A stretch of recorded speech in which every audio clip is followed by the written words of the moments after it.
Saya Alda Maulidia.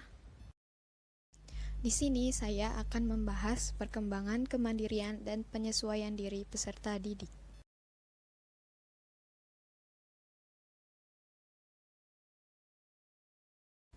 Nah, perkembangan kemandirian sangat dipengaruhi oleh perubahan-perubahan fisik yang pada gilirannya dapat memicu terjadinya perubahan emosional, perubahan kognitif yang memberikan pemikiran logis tentang cara berpikir yang mendasari tingkah laku, serta perubahan nilai dalam peran sosial melalui pengasuhan orang tua dan aktivitas individu.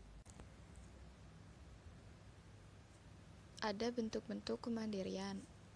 Yang pertama, kemandirian emosi, mampu mengendalikan emosi dan tidak bergantung pada orang lain. Yang kedua, kemandirian ekonomi, mampu mengatasi ekonomi tanpa bergantung pada orang lain. Yang ketiga, kemandirian intelektual, mampu mengatasi berbagai masalah. Yang keempat, kemandirian sosial, dapat beradaptasi. Ada tingkatan dan karakteristik kemandirian. Tingkat impulsif dan melindungi diri, peduli terhadap kontrol dan keuntungan interaksinya dengan orang lain.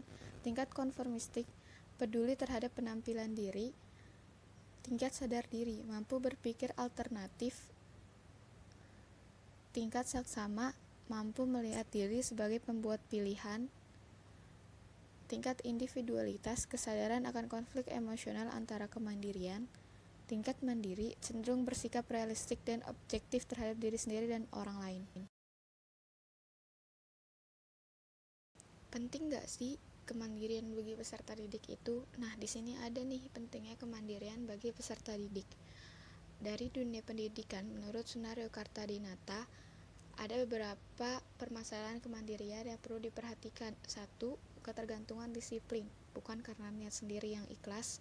Yang kedua, sikap tidak peduli terhadap lingkungan hidup. Yang ketiga, sikap konformistis tanpa pemahaman.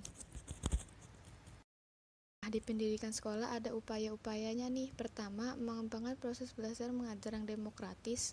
Kedua, mendorong anak untuk berpartisipasi aktif dalam pengambilan keputusan. Yang ketiga, memberi kebebasan kepada anak untuk mengeksplorasi lingkungan dan mendorong rasa ingin tahu mereka. Keempat, penerimaan positif tanpa syarat kelebihan dan kekurangan anak. Selanjutnya ada penyesuaian diri. Penyesuaian diri adalah interaksi yang berlangsung secara terus-menerus dengan diri kita sendiri, dengan orang lain, dan dengan lingkungan kita. Penyesuaian diri merupakan proses yang mencakup respon-respon mental dan tingkah laku seseorang dalam menghadapi tuntutan-tuntutan baik dari dalam diri sendiri atau dari lingkungannya. Dengan kata lain, penyesuaian diri merupakan usaha individu agar berhasil mengatasi kebutuhan, ketegangan, konflik, dan frustasi yang dialami dalam dirinya.